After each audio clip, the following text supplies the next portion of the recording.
Hey guys, it's Pierre again. So today on episode 57, we're gonna continue that story that we started with the father who brought his son that was demon possessed to Jesus. And of course here, we're at this place where the father's brought the son to Jesus, and Jesus has asked the father, how long has this been happening?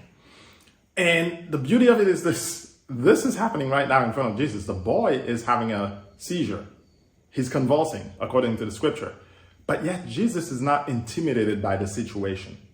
And so I ask you, how does your situation hit you? Do you allow it to intimidate you and therefore put you in unbelief? Because remember, faith and unbelief can exist in the same place. And this is what we're about to prove here. So in verse 22, the father said to Jesus, this spirit has often cast his son into the fire and into the water to destroy him. You see, this is exactly what demons try to do. They try to destroy you. Now, when I was a kid in Haiti, I remember this girl, one of our neighbors next door, she would get into these epileptic seizures, and it was something scary to watch. It was something tough to see. And I might have seen it twice happen to her. And frankly, it's something we may say, well, it's a chemical imbalance or whatever it is. In this case here, Jesus knew it was a demonic spirit, and he dealt with this demonic spirit. And we're going to see this in the next episode. But now let's understand the dialogue between Jesus and the Father. And so Jesus said to him, or rather, let's back up to verse 22 there. The Father says, if you can do anything, have compassion and help us, right? And really in another verse, it says, help my unbelief. But he says, if you can. And Jesus replied, if you can, meaning you don't know who you're talking to. Listen, all things are possible to those who believe. And this is what Jesus is telling this father. In other words, unbelief is there, but if you believe, all things are possible. You see what I'm saying? The father was still with a tinge of unbelief.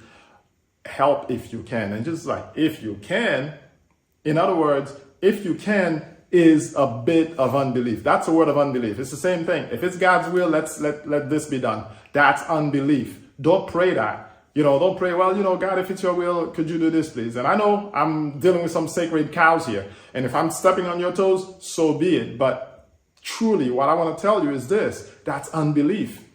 And Jesus dealt with it, right? So immediately when he said that, the father of the child cried out, I believe, help my unbelief. Notice, he says, I believe, help my unbelief. I have faith in you that you can do it, but help the unbelief that's also present. So faith and unbelief can exist in the same person. Faith can be in your spirit, and yet unbelief can be in your soul, right? And that's the way I want to put it to you, if you understand here. Faith comes out of the spirit. Faith operates by love, right? But unbelief itself can come up from the soul, from what you experience in your environment. Intimidation is one way that pushes unbelief on you. So it's up to you to actually learn to hold it back. So the next episode, we're going to see a little bit more into how Jesus now deals with the situation and how he takes complete control of the situation. So in your case, when intimidation comes, how are you dealing with it? I want you to answer that for yourself.